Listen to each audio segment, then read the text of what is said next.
Professor class ले रहे थे। क्लास के सभी छात्र बड़ी ही रुचि से उनके लेक्चर को सुन रहे थे, उनके पूछे गए सवालों के जवाब दे रहे थे। लेकिन उन छात्रों के बीच कक्षा में एक छात्र ऐसा भी था जो चुपचाप और गुमसुम बैठा हुआ था।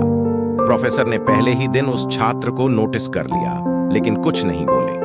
लेकिन जब 4-5 दिन तक ऐसा ही चला तो उन्होंने उस छात्र को क्लास के बाद अपने केबिन में बुलवाया और पूछा, तुम हर समय उदास रहते हो, क्लास में अकेले और चुपचाप बैठे रहते हो, लेक्चर पर भी ध्यान नहीं देते, क्या बात है, कुछ परेशानी है क्या?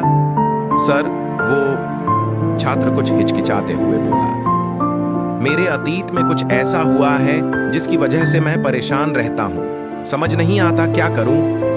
प्रोफेसर भले व्यक्ति थे, उन्होंने उस छात्र को शाम को अपने घर पर बुलवाया। शाम को जब छात्र प्रोफेसर के घर पहुंचा तो प्रोफेसर ने उसे अंदर बुलाकर बैठाया, फिर स्वयं किचन में चले गए और शिकंजी बनाने लगे। उन्होंने जानबूझकर शिकंजी में ज्यादा नमक डाल दिया।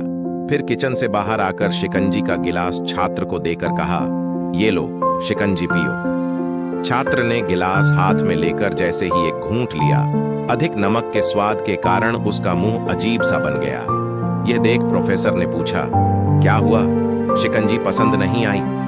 नहीं सर, ऐसी बात नहीं है, बस शिकंजी में नमक थोड़ा ज्यादा है, छात्र बोला। अरे, अब तो ये बेकार हो गया, लाओ गिलास मुझे दो, मैं इसे फेंक देता हूं। प्रोफेसर ने छात्र से गिलास लेने के लिए अपना हाथ बढ़ाया, लेकिन छात्र ने मना करते हुए कहा, नहीं सर, बस नमक ही तो ज्यादा है, थोड़ी चीनी और मिलाएंगे तो स्वाद ठीक हो जाएगा। ये बात सुन प्रोफेसर गंभीर हो गए और बोले, सही कहा तुमने, अब इसे समझ भी जाओ, ये शिकंजी तुम्हारी जिंदगी है, इसमें घुला अधिक नमक तुम्हारे अतीत के बुरे अनुभव हैं। जैसे नमक को शिकंजी से बाहर नहीं निकाल सकते, वैसे ही उन बुरे अनुभवों को भी जीवन से अलग नहीं कर सकते। वे बुरे अनुभव भी जीवन का हिस्सा ही हैं, लेकिन जिस तरह हम चीनी घोलकर शिकंजी का स्वाद बदल सकते हैं, वैसे ही बुरे अनुभवों को भूलने के लिए जीवन में मिठास तो घोलनी पड़ेगी ना।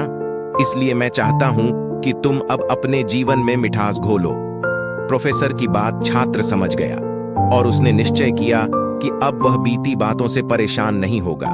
सीख, जीवन में अक्सर हम अतीत की बुरी यादों और अनुभवों को याद कर दुखी होते रहते हैं। इस तरह हम अपने वर्तमान पर ध्यान नहीं दे पाते और कहीं न कहीं अपना भविष्य बिगाड़ लेते हैं। जो हो चुका उसे सुधारा नहीं जा सकता, लेकिन कम से कम उसे भुलाया तो जा सकता है, और उन्हें भुलाने के लिए नई मीठी यादें हमें आज बनानी होंगी। जीवन में मीठे और खुशनुमा लम्हों को लाइए।